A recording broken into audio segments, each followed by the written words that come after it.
আজকে বলবো একদম একটা সাদামাটা স্ন্যাক্সের কথা, যেটা একদম পুরো চা টাইম থেকে শুরু করে আবার ভাতের পাতে মানে ডাল ভাতের সাথে দিব্যি চলে যায়।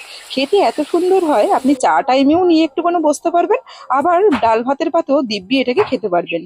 একটা বড় সাইজের আলু নিয়েছি, আলুটাকে একটু ঠিক ফ্রেঞ্চ ফ্রাই যেরকম ভাবে আমরা কাটি, একটু বড় বড় টুকরো করে একটু লম্বা লম্বা করে কেটে নিচ্ছি। তবে সাইডের যে ছোট ছোট ধারগুলো সেটাও কিন্তু ফেলে দিইনি, সেটাও নিয়ে নিয়েছি। আলুটাকে মোটামুটি একটু করে নুন জলের মধ্যে 2 মিনিট মতন ভাপিয়ে নিয়েছি।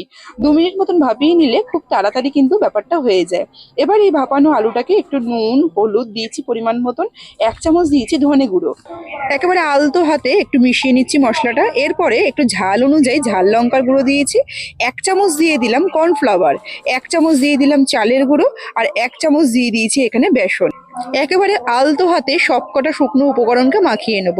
কোনো রকমের জল কিন্তু আমি এখানে ব্যবহার করিনি।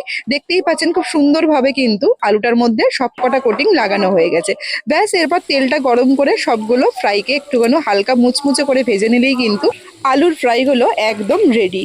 আপনি কিন্তু এটাকে একটু সসের সাথে নিয়ে চায়ের সাথেও বসতে পারবেন, আবার ডাল ভাত আর সেই সাথে একটু লেবু, আর সেই সাথে যদি এইরকম ধরনের ফ্রাই থাকে তাহলে কিন্তু আর কিছু লাগবে না। আজকের রেসিপি আর ভিডিও ভালো লাগলে অবশ্যই লাইক কমেন্ট শেয়ার করে একটু পাশে থাকবেন। দেখা হচ্ছে পরের কোনো ভিডিও নিয়ে। ধন্যবাদ।